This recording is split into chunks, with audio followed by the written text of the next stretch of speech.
Hello दोस्तों। जैसा आप देख रहे हो इस समय जो मैं वीडियोस बना रहा हूँ वो राजनीति के ऊपर हैं। भारतीय राजनीति में इलेक्शंस का माहौल चल रहा है और लोगों के बीच में तमाम नैरेटिव्स बन रहे हैं, गढ़े जाते हैं, कुछ झूठे हैं कुछ सच्चे हैं।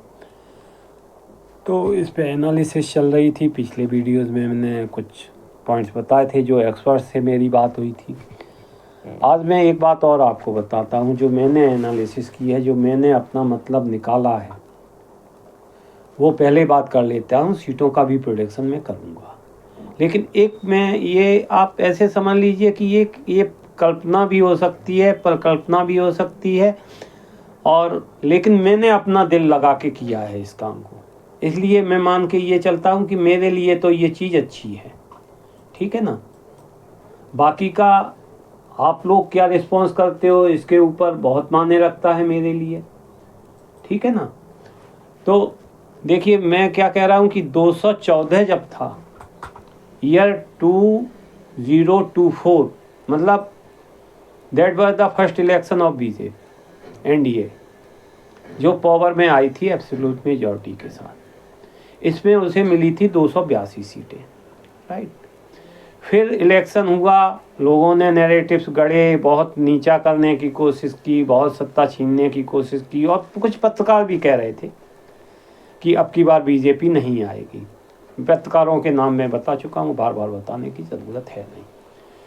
तो वो कह रहे थे नहीं बीजेपी नहीं आएगी और बहुत अच्छा काम नहीं किया, मोदी देश को लूट रहा है। और सूट के ऊपर भी हुआ था, बूट के ऊपर भी हुआ था। अडानी का मुद्दा तो राहुल गांधी जी का जनजात का मुद्दा है, चाहे उस पर हो रहा हो या नहीं हो रहा हो, लेकिन उससे फ़र्क नहीं पड़ता। मैंने पहले ही बोला था, मैच्योर लीडर नहीं है राहुल गांधी जी, माफ़ करिएगा। मैं बार बार एक ही चीज़ कहता हूँ, मैच्योर नहीं है, मैच्योरिटी नहीं आई है, ये लीडर होने लायक नहीं है, देश को दिशा दे नहीं पाएंगे। देश इनके शासनकाल में मिल भी गई बाय द वे, जनता ने दे भी दिया, बेवकूफ़ है यहाँ की जनता, हिंदुस्तान की भी। तो अगर दे भी दिया तो देश बहुत गड्ढे में चला जाएगा। राहुल इज इनकम्प्लीट पर्सन, अच्छे व्यक्ति नहीं है, अच्छा व्यक्तित्व नहीं है, ठीक है ना। अब मैं ये कहता हूँ कि 219 जो साल था जिसमें बीजेपी ने 303 सीटें जीती थी, और 72 सीट ऐसी थी जिसपे वो नंबर 2 की पार्टी थी। और अगर ये इन 72 सीटों में 5% भी वोट बढ़ जाता है, 5% का शेयर बढ़ जाता है, तो बीजेपी को इन 72 सीट्स में 38 सीट्स मिलनी हैं, ऐसा मेरा अपना विश्वास है। तो 303, और अभी मौजूदा समय में एनडीए गठबंधन में 349 सीटें हैं। इसमें जो अभी नीतीश जी आए हैं वो सीटें मैंने इंक्लूड की हैं, 349, 349। तो अभी आप देखिए, अगर 400 का आंकड़ा है तो कम पड़ रही हैं कितनी, 51। अब 51 सीट्स में 38 सीट्स वो जो मैं नंबर 2 पे थी एनडीए, अगर 5% का इजाफा कर लेती है तो इसके हिस्से में और आ जाती हैं। तो अगर 349 प्लस 38 कर देता हूँ तो ये 387 पे पहुँचती हैं। इसमें अभी सिर्फ 5% की बात कर रहा हूँ, अभी मैं इंडी गठबंधन की और बाकी गठबंधन की बात ही नहीं कर रहा हूँ। हाँ, और दूसरा ये भी है कि ये तभी संभव है जब वो 303 सीट पे जीते जो पहले की थी।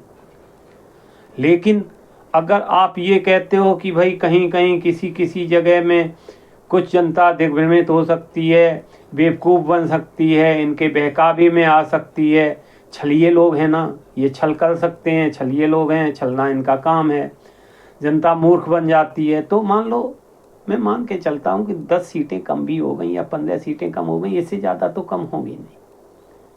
तो 290 प्लस 38, ये अगर आप सारी सीट्स मिला देते हो तो सीट्स आपकी हो जाती हैं कितनी, 349 प्लस 349 में 10 गई या 15 गई या 12 गई, मैं एक मोटा मोटी मान के चलता हूँ 335, चलिए 335 आपकी मान लीजिए। और 38 में ये 338 अगर दोनों जोड़ दिए जाए तो ये सीट्स करीब आपकी हो जाएंगी 335 प्लस 38 733, मतलब 373 हो जाएंगी। तो 300 से तो बहुत आगे है, तो 370 का जो आंकड़ा बताया है मोदी जी ने वो तो क्रॉस हो रहा है मेरे हिसाब से। अब इसमें जो अगर यही मैं मान लूँ जो मैंने बोला था 387 सीटें पहुंच जाती हैं, 38 वो 349 वो मिला के, तो अब बचती हैं हमारे पास 400 अगर जाना है तो 13 सीट्स मुझे लगता है कि आपके महाराष्ट्र में एनसीपी भाजपा के साथ आ गई है, उनका शिंदे का दल आ गया है ना, तो यहाँ हो सकता है, यूपी में हो सकता है, महाराष्ट्र में हो सकता है, पश्चिम बंगाल में हो सकता है, जहाँ समझौते ही नहीं हो पा रहे हैं, पंजाब में हो सकता है। तो इस तरह से मुझे लगता है कि ये 400-500 जो बता रहे हैं वो हो सकता है इनका।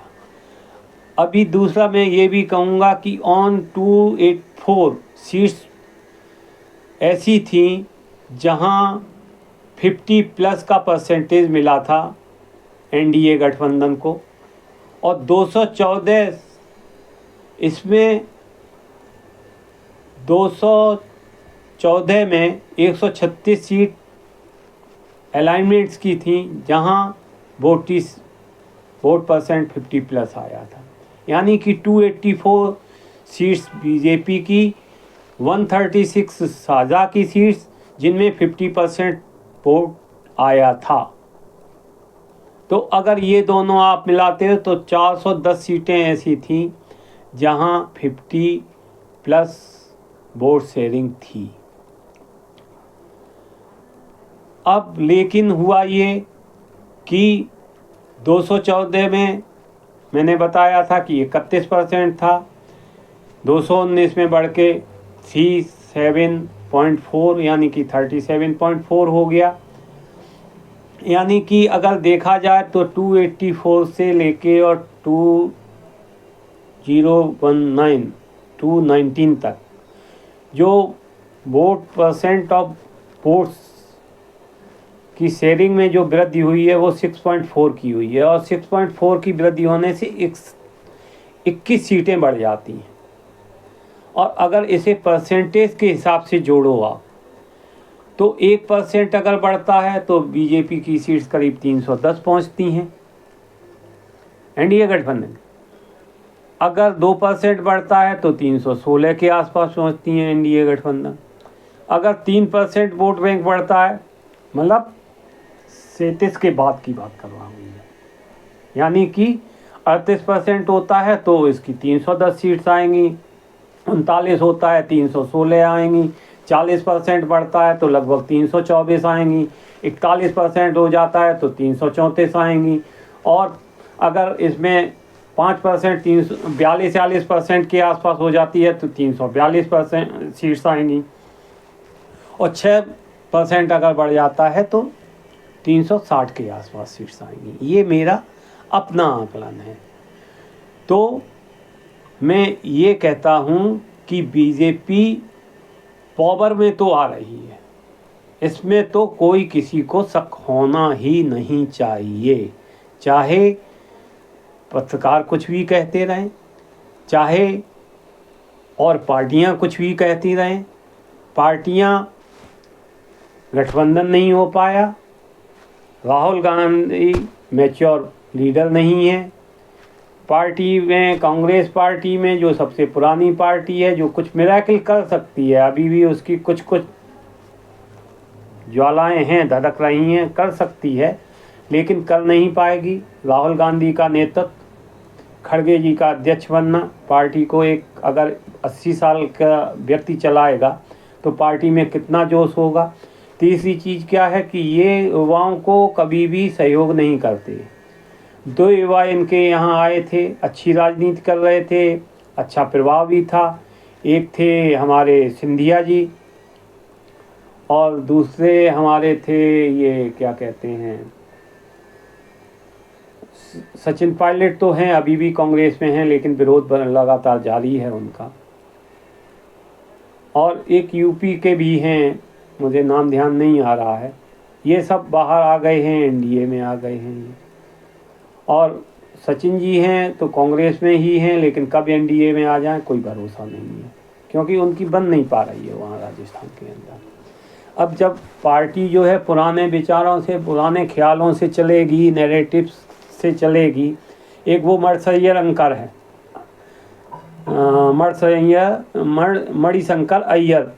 मणिशंकर अय्यर जी हैं, वो भी बेवकूफ़ाना तरह के बयानबाजी करते हैं। बिल्कुल ही मतलब पढ़ा लिखा बेवकूफ़ जिसे कहना चाहिए, कि पढ़े लिखे तो हैं लेकिन किस तरह से बात करनी चाहिए उनको समझ में आता नहीं है। ठीक है, एक कभी सच थरूर भी हैं, बहुत अच्छे लीडर भी रहे हैं, बहुत अच्छे राइटर्स भी हैं, बहुत अच्छी स्पीच भी देते हैं, सब कुछ अच्छा, लेकिन वो भी कभी नैरेटिव्स बहुत वाहियात टाइप के, जिसमें कोई दम नहीं होता है, जो मतलब भारत का भला तो नहीं कर सकते। और मुझे क्या है यार, हम लोगों को क्या है, जनता को क्या है, जनता को तो मतलब अपने देश से है ना यार, अपने देश से प्यार करता हूँ ना मैं। तो ये हो गए। तो अब आपका बच्चा कौन, चिदम्बरम की बात जहाँ तक है, मैं समझता हूँ वो अब इंटरेस्टेड इतने हैं नहीं चिदम्बरम। और चिदम्बरम भी के चिदम्बरम और ख़ुद उनके पिताजी चिदम्बरम साहब कब जेल के सलाखों के पीछे हों ये भी मैं नहीं कह सकता, इन्होंने कितना भ्रष्टाचार किया है, कितना भ्रष्टाचार नहीं किया है। तो ये सब मिला के कुल मेरे कहने का मतलब है। अच्छा, दूसरा, बीजेपी स्ट्रॉन्ग इसलिए है क्योंकि बीजेपी के अंदर आत्मविश्वास है। मैं देखता हूँ मोदी का, आप बॉडी लैंग्वेज देखिए और लीडर्स का बॉडी लैंग्वेज देखिए, एनडीए में लीडर्स का बॉडी लैंग्वेज आप देखिए, उनके बॉडी लैंग्वेज से दिखता है कि हाँ, इनके अंदर आत्मविश्वास जो है कूट कूट के भरा है, इन्हें भरोसा है अपने आप पर, भारत की जनता पर, भारत के मानस पर, इनकी नीतियों पर, सभी पे इनको भरोसा है। लेकिन कांग्रेस में मुझे ऐसा नहीं दिखाई देता, ना मालूम क्यों, परेशान हो जाता हूँ। इनकी बॉडी लैंग्वेज किसी भी लीडर की जो है मेरे समझ में आई ही नहीं। और ये बद से बदतर तो तब हो गई जब सोनिया जी ने अध्यक्षता ग्रहण की और एक जो है नॉन स्पोकन पर्सन को, जो कुछ बोलता ही नहीं था, जो अपने हिसाब से डिसीज़न ही नहीं ले पाता था, हालांकि वो व्यक्ति बहुत पढ़े लिखे हैं, भारतीय रिजर्व बैंक के गवर्नर भी रहे हैं और उन्होंने बहुत कुछ किया भी है, ऐसा भी नहीं है, लेकिन वो व्यक्ति को अच्छा प्राइम मिनिस्टर मनमोहन सिंह जी को मैं नहीं मान सकता, क्योंकि मनमोहन सिंह जी ने कोई भी डिसीजन अपनी विवेक से नहीं लिया, जबकि वो डिसीजन ले सकते थे। तो भाई ऐसी कौन सी मजबूरी थी जो सोनिया गांधी के चरण धो धो के पी रहे थे? सोनिया गांधी जो कहते देश के बारे में कुछ जानती नहीं, इटली की लीडर है, कितना जानती होगी देश के बारे में? और ये विदेशी सभ्यता से पढ़े हुए लोग भारत का भला चाहेंगे, ये भी एक डाउट है, अपने पे प्रश्न बनता है मेरा। ठीक है, राहुल गांधी यहाँ पढ़ा नहीं, लिखा नहीं, बड़ा नहीं हुआ, फिर इंडिया में आया तो पहले मम्मी ने कहा कि नहीं, राजनीति बहुत गंदी चीज़ है, राजनीति नहीं करना है, उसके दिमाग में ये भर दिया गया, फिर उसे राजनीति में उतार दिया गया। तो वो अपने तरह का आदमी है, ऐसा नहीं है। राहुल को मैं बेवकूफ़ नहीं कहता हूँ, बेवकूफ़ मैं कहता हूँ राजनीति के क्षेत्र में इंटेलिजेंट पर्सन है, अच्छी इंटरव्यूज़ उनके देखो, अच्छी बात करते हैं राहुल जी, मुझे अच्छे लगते हैं इंटरव्यूज़ के दौरान, उसकी सोच जो है वो भी अच्छी है, लेकिन उनका इम्प्लीमेंटेशन बहुत गड़बड़ है। और दूसरी चीज़ ये है, तो इसका मतलब ये हुआ कि वो इस राजनीति के लिए नहीं बने, अच्छा काम करेंगे वो किसी और फील्ड में, जो उनका पसंदीदा फील्ड है, जो उनका पसंदीदा क्षेत्र है या पसंदीदा रीज़न है उनका, उसमें काम कर सकते हैं। तो ये बुनियादी अंतर है। अब मैं आता हूँ अपने सीट के प्रोडक्शन के ऊपर। इसमें मैंने क्या किया है, इसमें मैंने 4 कैटेगरीज में डिवाइड इनको किया है। और इसमें ये संभावना करी गई है कि क्या होगा सीटों का। तो देखिए इसमें हमने जहाँ किया है, पहला ये है कि the states where BJP is strong, यानी कि एनडीए इज़ स्ट्रॉन्ग। बीजेपी जब भी मैं बोलूँ तो आप एनडीए मान के चलो, मेरे मुंह से बीजेपी निकलता है क्योंकि वो बड़ी पार्टी है, ठीक है। और अभी तक भरोसा भी नहीं था कौन आएगा कौन नहीं जाएगा, किसका गठबंधन होगा किसका नहीं होगा। तो अब एनडीए फॉर्म हो रहा है दोबारा। अकाली भी आएगा इसमें, अकाली दल जो हमसे सेपरेट हुआ था, जो हमसे सेपरेट होके और लोग भी गए हैं, वो भी धीरे धीरे आ रहे हैं। राजभर आ गई यूपी में, स्ट्रॉन्ग हो गई यूपी। तो इसमें हमने जो कहा है 12 स्टेट्स ऐसे हैं जिसमें 3 तो आपकी हैं यूनियन टेरिटरीज, सेमी स्टेट्स हैं, जैसे अभी जेके हो गया, लद्दाख हो गया, दिल्ली हो गया। दिल्ली स्टेट्स भी है और यूनियन टेरिटरीज भी। तो 9 डिस्ट्रिक्ट और 3 यूनियन टेरिटरीज, इनमें सीट्स आती हैं 257, जिसमें बीजेपी ने पिछले साल जो प्रदर्शन किया था वो किया था 229 का। और इनकी जो विनिंग पोजीशन थी, अगर परसेंटेज में देखी जाए तो 89% सीट्स ऐसी थीं जहां बीजेपी जीती थी। अभी राम मंदिर बनने के कारण और भी चीज़ें होने के कारण, और मैं ऐसा मान के चलता हूं कि अगर मान लो सपोज करो कि इसमें से कुछ सीटें इधर उधर भी हो जाती हैं, आप ले जाते हो अगर सीटों को, तो अभी भी हमारे पास 217 से कम सीट्स तो नहीं आ रही हैं। ये मेरा अंदाज़ है, आकलन है। इसमें 217 जो मैंने दी हैं, इसमें 10% प्लस ही होंगी, माइनस होने का कोई सवाल नहीं होता।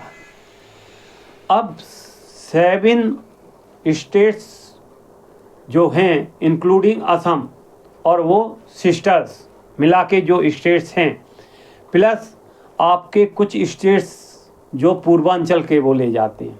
पूर्वांचल में कौन कौन बोले जाते हैं, जैसे झारखंड है, उड़ीसा है जहां हमारा गठबंधन नहीं है, आसाम है, हमारी अच्छी स्ट्रॉन्ग पोजीशन है। इसमें वो सिक्किम है, मेघालय है, मिज़ोरम है, नागालैंड है, मणिपुर है, त्रिपुरा है और अरुणाचल प्रदेश है, वेस्ट बंगाल भी है।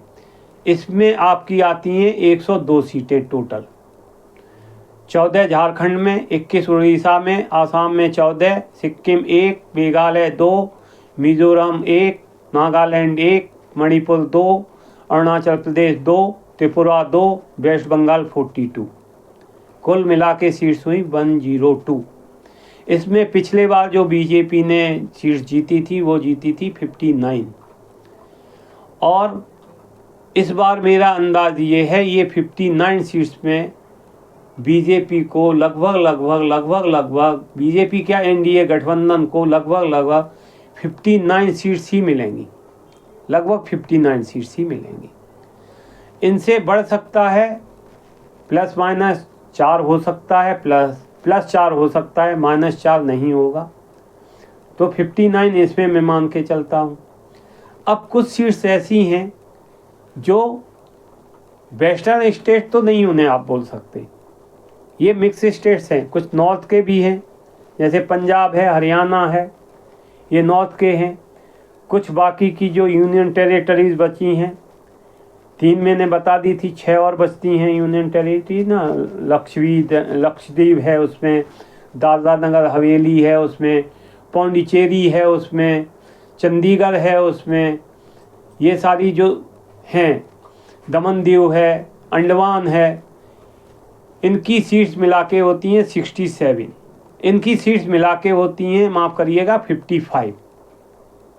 55 में पिछले बार बीजेपी को मिली थी, एनडीए गठबंधन को मिली थी 37 सीट्स। इस बार मेरा अंदाज है इसमें सीट्स बढ़ेंगी, क्योंकि पंजाब में अकाली हमारे साथ आ रहे हैं, तो 2 सीट्स वहाँ मुझे बढ़ने का अंदाज है, ठीक है। और मुझे ऐसा भी अंदाज़ हो रहा है कि इस बार मेरे जो है असम में भी सीट्स, इसमें क्या कहते हैं, पंजाब में एक तो सीट्स बढ़ रही हैं और एक सीट्स मेरी और कहीं बढ़ रही है। मुझे ऐसा अंदाज़ है 40 सीट्स आएंगी।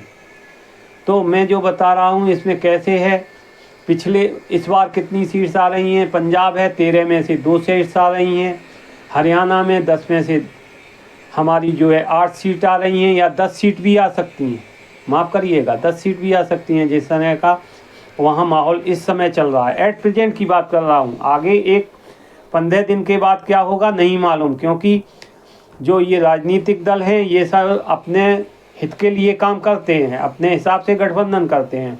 तो किसका किस में विश्वास होगा, किसको कितना एडवांटेज होगा किसी पार्टी के साथ जाने में, ये वो डिसाइड करेगा। और अभी इलेक्शन डिक्लेयर नहीं हुए हैं, इलेक्शन डिक्लेयर होने तक ये सिलसिला चल सकता है। तो इसमें प्लस माइनस है, लेकिन बहुत ज़्यादा अंतर नहीं पड़ेगा, ये भी मैं बता दूं। ये मेरा प्रेडिक्शन एकदम सॉलिड प्रेडिक्शन है, बहुत ज़्यादा अंतर नहीं पड़ेगा। तो वही है कि अब वो स्टेट्स आते हैं साउथ के, जो मैंने कहा था ना कि साउथ के स्टेट हैं तेलंगाना, हैदराबाद, केरला, तमिलनाडु, कर्नाटका, जहां बीजेपी का बहुत ज़्यादा अस्तित्व नहीं है, केवल कर्नाटका को छोड़ के। कर्नाटका में पिछले बार 25 सीट्स आई थी, लेकिन इस बार मुझे लगता है येदियुरप्पा वापस आ गए हैं, एनडीए के हिस्सा बन गए हैं। कांग्रेस की छवि बहुत अच्छी नहीं है, कांग्रेस वो कर नहीं पाई है जो वादे किए थे। केवल कांग्रेस मुस्लिम का भला कर रही है, वहाँ कम्युनिटीज़ में डिवाइड कर रखा है, तो हिंदू वहाँ के खुश नहीं हैं।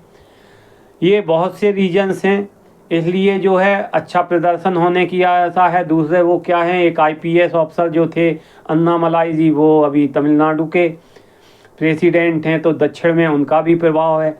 कुछ मैंने ऐसा भी सुना है, कुछ जो फिल्म इंडस्ट्रीज़ के सेलिब्रिटीज़ हैं ये भी जो है एनडीए में आना चाह रहे हैं। तो ये अगर सेलिब्रिटीज़ और ये और अन्नामलाई का और बीजेपी जो स्ट्रॉन्ग हो रही है धीरे धीरे, रैलियाँ अभी देखिए ना कितनी बार जा चुके हैं प्रधानमंत्री जी, कितनी बार गए हैं, कितनी बार जनता पार्टी गई है, अमित शाह भी गए हैं, मतलब तो ये अपना प्रभाव बढ़ाना चाहते हैं। तो 129 सीटों में मेरे कहने का मतलब ऐसा है कि पिछले बार इनकी सीट्स आई थी 36, अब की बार इनकी जो सीट्स मुझे अंदाज है वो लगभग आनी है 45 के आसपास, 45 प्लस 5 माइनस 5, यानी कि इसमें 40 भी हो सकता है और 45 भी हो सकता है। तो अब आइए, अब इन सारी चीज़ों को अगर जोड़ा जाए तो मैंने जो आपको कहा था वो मैंने कहा था कि उसमें आ रही हैं आपकी कितनी सीट, 270 सीट्स प्लस 10 बढ़ेंगी, घटेंगी तो नहीं। तो मैं ना घटने की बात कर रहा हूँ ना बढ़ने की बात कर रहा हूँ, तो जो मेरा आकलन है वो मैं आपको जो कैलकुलेट करके बता देता हूँ। कैलकुलेशन मैंने यहाँ नहीं करी थी, इसलिए आपको थोड़े टाइम लगेगा। चलिए तब तक आप बने रहिए और सहयोग दीजिए, मैं फटाफट कैलकुलेशन करता हूँ आपकी। हेलो दोस्तों, हाँ अभी मेरी कैलकुलेशन पूरी हो गई है जो मैंने बताया था। तो मेरे हिसाब से सीट्स आ रही हैं ये सब टोटल करने के बाद 217। तो आपका वहाँ जहाँ बीजेपी स्ट्रॉन्ग है 60 सीट्स आपकी नॉर्थ ईस्टर्न रीजन में और ईस्टर्न रीजन में, झारखंड, उड़ीसा, आसाम, सिक्किम, मेघालय, मिजोरम, नागालैंड, मणिपुर, अरुणाचल प्रदेश, त्रिपुरा, वेस्ट बंगाल, ये मिला के होती हैं 102 सीट्स। इसमें 60 सीट्स आनी है। फिर वेस्टर्न पार्ट को मानते हैं, वेस्टर्न तो नहीं है, इसमें कुछ कुछ नॉर्दर्न भी घुसा हुआ है, पंजाब है, हरियाणा है, गुजरात है, लक्षद्वीप, दादरा नगर हवेली, पौंडीचेरी, अंडमान दमन दीव, चंडीगढ़, ये मिला के होती हैं 55 सीट्स। इसमें यूनियन टेरिटरीज़ हैं, एक राज्य जो है गुजरात पश्चिम का है, ये नॉर्थ के हैं, लेकिन यहाँ गठबंधन नहीं चूँक हो पा रहे हैं ना, इंडी मतलब गठबंधन तो नहीं हो पा रहा है, लड़ेंगे तो इंडिविजुअल लड़ेंगे। तो यहाँ भी सीट्स इनकी पिछले बार 37 सीट लगभग, अब के बाद 40 आ रही हैं, मुझे ऐसा लग रहा है। और दूसरा ये है कि हमने बताया था जैसे अन्नामलाई जी वहाँ पहुँच गए हैं, तो यहाँ 129 सीट्स आती हैं, तेलंगाना में 17 हैं, हैदराबाद की 25 सीट्स, केरला की 20 सीट्स, तमिलनाडु की 20 सीट्स। इसमें पिछले बार जो बीजेपी को मिली थी वो एक भी सीट नहीं मिली थी, लेकिन अब की बार मुझे ऐसा लगता है इन सब का प्रभाव पड़ने पर, रैलियां जैसे हो रही हैं वो सब हो रही हैं, तो इसमें 129 सीटों में 36 सीट्स लगभग इनके पास आनी चाहिए। तो ऐसे अगर सबको मैंने जोड़ा 217 प्लस 60 प्लस आपका 40 प्लस आपका 36, तो ये सीट्स होती हैं 253 या 252। लेकिन नैरेटिव्स बदलेंगे तो इसमें प्लस ही होने का हिसाब है। ये मैंने मिनिमम सीटें दी हैं भैया, जहाँ 229 सीटें आई थी, महाराष्ट्र, बिहार, गोवा, यूपी, राजस्थान, उत्तराखंड, दिल्ली, एमपी, छत्तीसगढ़,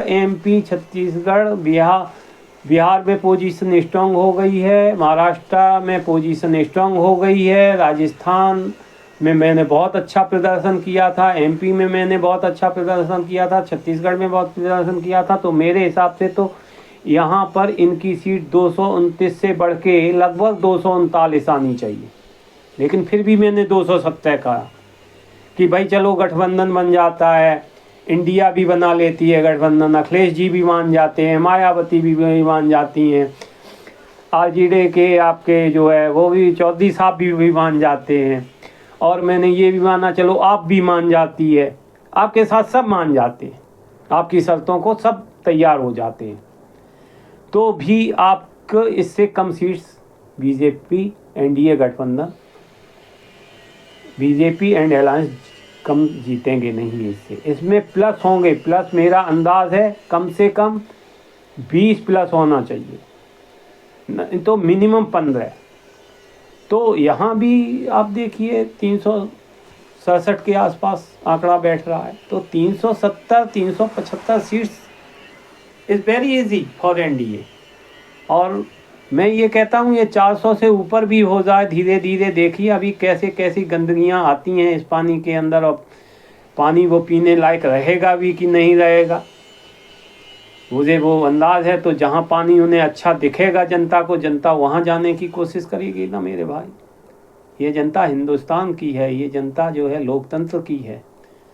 और मैं कहूँगा देखिए राजनीतिक व्यक्ति मैं हूँ नहीं, पहले बता चुका हूँ, मुझे इससे भी मतलब नहीं है कौन सी पार्टी आएगी कौन सी पार्टी नहीं आएगी। हाँ, लेकिन युवा होने के नाते और इस युवा के लिए की आशाओं के लिए देश को जीतना ज़रूरी है, और देश को जीतने के लिए अभी तो लग रहा है फ़िलहाल कि एनडीए ही सही रास्ता है, और उसे ही वोटिंग आनी चाहिए, वही सत्ता में आनी चाहिए। देश का विकास हो, देश की तरक्की हो, और 2030 तक जो है हम करीब $8 ट्रिलियन तक जो है अपनी जीडीपी का ले जाएं, जीडीपी पहुंचा दें हम 8 ट्रिलियन डॉलर के आसपास तक पहुंचा दें, ये मेरा विश्वास है।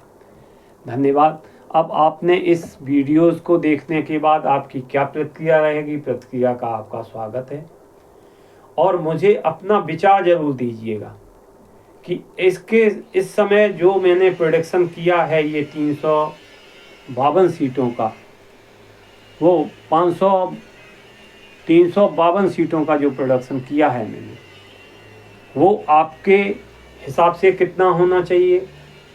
और अगर ये वीडियो अच्छा लगता है, राजनीति में आपको समझ है या आप मेरे साथ कुछ शेयर करना चाहते हैं, इसको लाइक करिए, सब्सक्राइब करिए, और अपना सहयोग बनाए रखिए मेरे साथ, मुझे मोटिवेट करते रहिए ऐसे वीडियोस बनाने के लिए।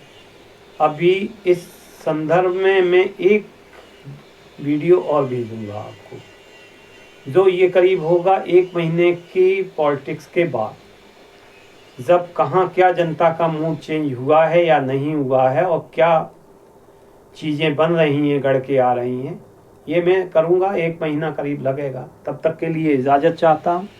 धन्यवाद। जय भारत, जय हिंद, जय भारत, जय जनता।